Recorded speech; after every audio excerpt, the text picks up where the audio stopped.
স্বাগতম। তরুণদের আত্মপ্রত্যয়ী এবং কর্মক্ষম করে তোলার জন্য স্বদেশপ্রেম চ্যানেলের পক্ষ থেকে ধারাবাহিক 5 পর্বের গ্রাফিক্স অ্যাডোব ফটোশপের আজ প্রথম পর্ব শুরু করতে যাচ্ছি। প্রশিক্ষক হিসাবে আছেন আমার সহকর্মী জনাব ইঞ্জিনিয়ার মোহাম্মদ নিজামউদ্দিন। স্বদেশপ্রেম চ্যানেলের পক্ষ থেকে সকলকে স্বাগত। প্রিয় শিক্ষার্থীরা, আমরা আজকে গ্রাফিক্স শেখাবো। তো তোমরা নিশ্চয়ই জানো গ্রাফিক্স শেখার জন্য অ্যাডোব ফটোশপ 7.0 একটি চমৎকার সফটওয়্যার। তো আমরা শুরুতেই ফটোশপ 7.0 আমরা ওপেন করার জন্য স্টার্ট বাটনে ক্লিক দেব এবং অ্যাডোব ফটোশপ 7.0 ক্লিক দেব। ক্লিক দেওয়ার পরপরই এভাবে করে ওপেন হবে, এই উইন্ডোটা দেখা যাবে। শিক্ষার্থীবৃন্দ, ফটোশপ অ্যাডোব ফটোশপ 7.0 বা অ্যাডোব ফটোশপের গুরুত্বপূর্ণ যে অপশনগুলো, সে অপশনগুলো সম্পর্কে আমরা আজকে আলোকপাত করব। যেহেতু এটা আমাদের পার্ট 1, আমরা শুরুতেই বলবো যে এখানে এই যে এই টুলবারটা, এই টুলসটা খুবই গুরুত্বপূর্ণ। আমরা এই টুলসের যে এখানে আমরা যদি ক্লিক দিই, টুলসটা চলে যাবে, আবার টুলসে ক্লিক দিলে আবার টুলসটা আসবে। এটা সম্পর্কে আমাদের ভালোভাবে জানতে হবে। এখানে অনেকগুলো, বিশেষ করে এই যে মুভ টুল, এই অপশনগুলো বেশি ব্যবহার হয়, এগুলো সম্পর্কে আমরা ধীরে ধীরে জানব। তো এরপরে বলে রাখি, এগুলোর কাজ জানার পরই একজন শিক্ষার্থীকে ফটোশপে ভালো দক্ষতা অর্জনের জন্য ইমেজ অপশন এবং ফিল্টার অপশনের সম্পর্কে ভালোভাবে জানতে হবে। আবারও আমি বলতেছি, ইমেজ অপশন এবং ফিল্টার অপশন সম্পর্কে ভালোভাবে জানতে হবে। তো ইমেজ অপশনে আমরা দেখতে পাচ্ছি এখানে সবগুলো অপশনই হাইড দেখাচ্ছে, ফিল্টার অপশনে সবগুলো হাইড দেখাচ্ছে। এটা তখনই এটা আনহাইড হবে যখন আমি কোনো একটা ইমেজ নিয়ে আসব বা কোনো একটা ফেজ এনে নতুন করে কাজ শুরু করব। তো শিক্ষার্থীরা, আমরা শুরুতেই একটা নতুন ফেজ কিভাবে আনে আমরা সেটা জানবো। নতুন ফেজ আনার জন্য ফাইলে যেতে হবে, নিউতে যেতে হবে। এখানে তুমি চাইলে এখানে নেম দিতে পারো, তারপরে এখানে এই প্রিসেট সাইজ আছে, আমি ইচ্ছা করলে এখান থেকে একটা সাইজ নিতে পারি, যেহেতু আমি একটা নতুন পেজ খুলবো। তো এখানে আসলে গুরুত্বপূর্ণ হচ্ছে আমরা আসলে ইঞ্চিতে কাজ করি। এখানে ইঞ্চিটা দেখতে হবে, ওয়াইড এবং হাইট, যেখানে আমার প্রয়োজন মতো ওয়াইড এবং হাইট আমি এখানে নির্বাচন করে আমি সবসময় মনে রাখতে হবে রেজুলেশন 300-তে থাকতে হবে। সকল ছবির রেজুলেশন 300-তে থাকবে। আর এখানে কন্টেন্টস আছে, হোয়াইট নিতে পারি, আমি ব্যাকগ্রাউন্ড কালার নিতে পারি, ট্রান্সপারেন্ট নিতে পারি। তো আমরা এখন একটা ইমেজ কিভাবে আমরা একটা নতুন ফেজ এনে আমরা বিভিন্ন কালার করব সেটা সম্পর্কে আমরা জানবো। তো এখানে আমরা ধরে নিতে পারি আমরা একটা 4x6 একটা ফেজ নিলাম। ইচ্ছা করলে আমি এখানে নিজের মতো করেও দিতে পারি, বাট আমরা শেখার জন্য শুরুতে আমরা 4x6 একটা ফেজ নিলাম। রেজুলেশন কিন্তু বরাবর 300 থাকবে। এরপরে আমরা ওকে দিলাম। ওকে দেওয়ার পরে ফেজটা এখানে আসলো। ইচ্ছা করলে এখানে আমরা ফেজটা হচ্ছে পোর্ট্রাইট বা এখানে আমরা লম্বালম্বিভাবে ফেজটা আছে। ইচ্ছা করলে আমরা ইমেজে গিয়ে ফেজটা আমরা রোটেট ক্যানভাস করতে পারি, আবার ইচ্ছা করলে আমরা এটাকে আবার আগের অবস্থানে নিয়ে যেতে পারি। তো শিক্ষার্থীরা, আমরা এখন দেখব এই পেজটাকে আমরা কিভাবে কালার করব। পেজটাকে আমরা কিভাবে কালার করতে পারি। এখানে আমরা এটা হচ্ছে মুভ টুল। প্রত্যেকটা কাজের শেষে যখন কাজটাকে আমরা একটা স্থায়ী রূপ দেব, তখন আমরা মুভ টুলে ক্লিক করে এটাকে আমরা স্থায়ী করব। তো আমরা শুরুতেই কালারের সম্পর্কে এখানে ফিন্ট ব্যাকেট টুলে আমরা এখানে আমরা রাইট ক্লিক দিব। রাইট ক্লিক দিয়ে এখানে গ্রেডিয়েন্ট টুল আছে, ফেন্ট ব্যাকেট টুল আছে। ফেন্ট ব্যাকেট টুল হচ্ছে সরাসরি কালার, তার মানে হচ্ছে এইখানে যে কালারগুলো আমি সেট করে রাখছি, এই কালারগুলো সরাসরি এখানে দিয়ে দিবে। এখন আমি দিলাম, এখানে এই যে এখানে ব্যাকগ্রাউন্ড যে কালারটা আছে সেটা এখানে চলে আসলো। আমি কালার যদি আবার চেঞ্জ করি, আমি ইচ্ছা করলে কালার চেঞ্জ করতে পারি, কালার চেঞ্জ করে আমি দিতে পারি। এই হচ্ছে কথা। তো ফোরগ্রাউন্ড, এখানে এই প্যাটার্ন যদি আমি দিই, তাহলে প্যাটার্ন স্টাইলে আমি এখানে দিতে পারবো। হ্যাঁ, আবার যদি আমি এখানে শুধু ফোরগ্রাউন্ড দিই, তাহলে আমি এটা কি বলে, এই যে আমরা এখান থেকে কালার চেঞ্জ করতে পারি। হ্যাঁ, তো এখানে অনেক ধরনের কালার দেয়া যায়। আমরা আবার যদি কন্ট্রোল-Z, কিবোর্ড থেকে যদি কন্ট্রোল-Z দিই, কন্ট্রোল-Z দিতে থাকি, অল্টার কন্ট্রোল-Z দিতে থাকলে আবার আমাদের পূর্বের পেজে চলে আসবে। তো তো আমরা এখান থেকে কালার দিতে পারি, বা ইচ্ছা করলে আবার আমরা এই যে গ্রেডিয়েন্ট টুল ব্যবহার করে আমরা এখান থেকে বিভিন্ন কালার নিতে পারি। এই যে হ্যাঁ, এখানে আবার স্টাইল আছে, এই আবার এখানে স্টাইল আছে, যদি এখান থেকে যদি আমরা ধরি বিভিন্ন স্টাইল দিতে পারি। হ্যাঁ, তো আমরা এইভাবে রাখলাম। এখানে একটা কালার করার পরে আমরা আগেই বলছিলাম যে ফটোশপ জানার জন্য ইমেজ এবং ইমেজ গুরুত্বপূর্ণ এবং ফিল্টার গুরুত্বপূর্ণ। দেখো এখন ফিল্টারগুলো সব সক্রিয় হয়েছে। আমরা এখান থেকে যদি একটা ফিল্টার দিই, রেন্ডার লেন্স প্লেস দিতে পারি। হ্যাঁ, এই যে লেন্স প্লেস, হ্যাঁ এখানে একটা আলোক রশ্মি দেখা যাচ্ছে। আমরা ফিল্টার, এখানে আরো অনেক ফিল্টার আছে, যেমন আমরা এখান থেকে আমরা লাইটিং ইফেক্ট দিতে পারি। হ্যাঁ, লাইটিং ইফেক্ট দিতে পারি আমরা, এই যে RGB লাইট দিতে পারি। ওকে, খুবই সুন্দর একটা ব্যাকগ্রাউন্ড তৈরি হয়ে গেল। তাহলে আমরা আরেকটু পিছনে যাই। আমরা এখান থেকে কালার দিছি, একটা হচ্ছে ফেইন্ট ব্যাকেট টুলস, হচ্ছে আমার এখানে এই যে ফোরগ্রাউন্ডে আমি যে কালারটা সেট করব সেম কালারটা এখানে আসবে। আমরা অনেক সময় ওই যে ছবির পিছনে ব্যাকগ্রাউন্ড দেওয়ার জন্য একটা কালার সিলেক্ট করি, তো আমরা ওইটাকে এখানে আনি, আমরা ওই কালারটা এই ফেইন্ট ব্যাকেট টুলের মাধ্যমে আমাদের নির্বাচিত কালারটা আমরা এখানে আমরা এই ফেজে আমরা ইনসার্ট করি। তো এখানে আমরা গ্রেডিয়েন্ট টুলের মাধ্যমে একটু আকর্ষণীয়ভাবে এই যে আমরা এগুলা থেকে আমরা কালার নিয়েছি, আমরা এখন এখানে একটু লিখবো।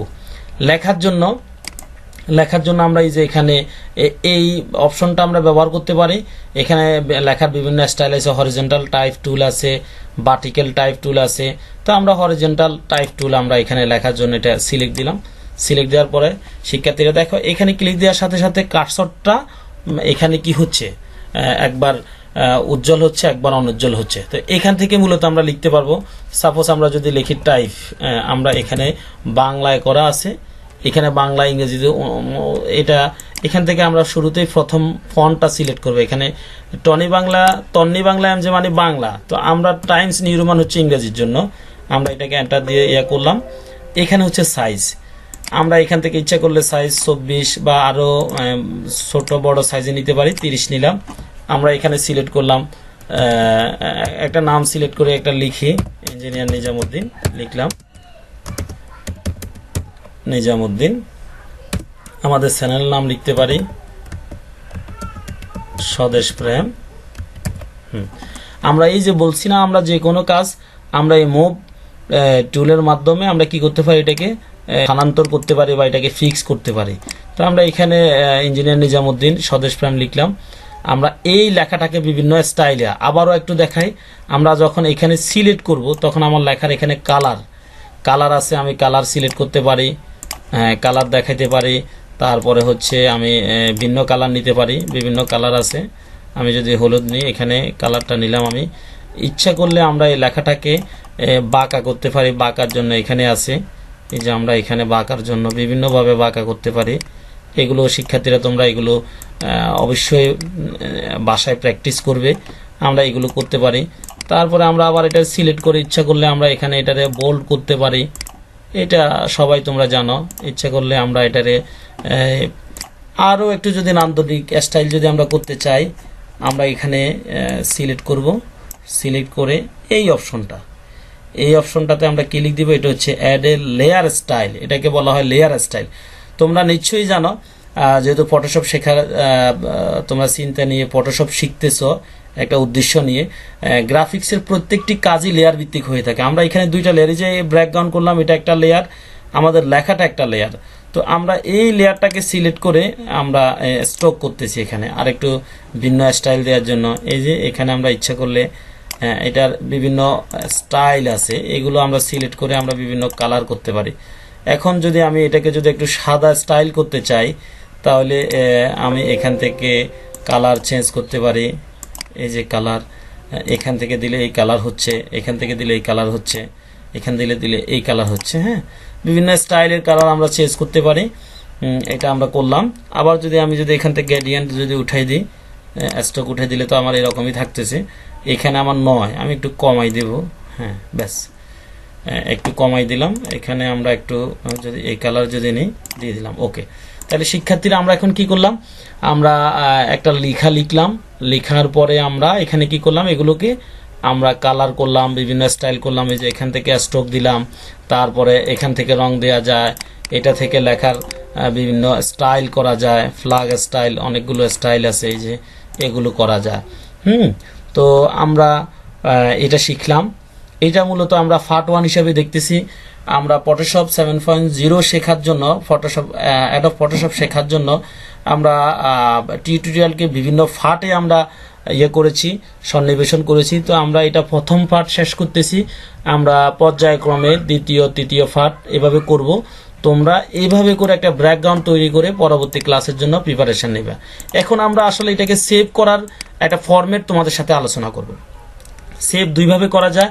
এই যে আমরা এই পেজটাকে যদি আমরা ফাইলে গিয়ে সেভ দিয়ে, আমরা বিশেষত 3টা ফরম্যাট বেশি ব্যবহার হয়, শিক্ষার্থীরা তোমরা নোট করো, 3টা ফরম্যাট বেশি ব্যবহার হয় এখানে। আমরা এই যে সেভের এখানে যেটা ফটোশপ, এই যে তোমরা দেখতেছো ফটোশপ পিএইচডি, এটা হচ্ছে এমন একটা স্টাইল, যেটা এমন একটা ফরম্যাট নির্বাচন যেটা এডিট করা যাবে।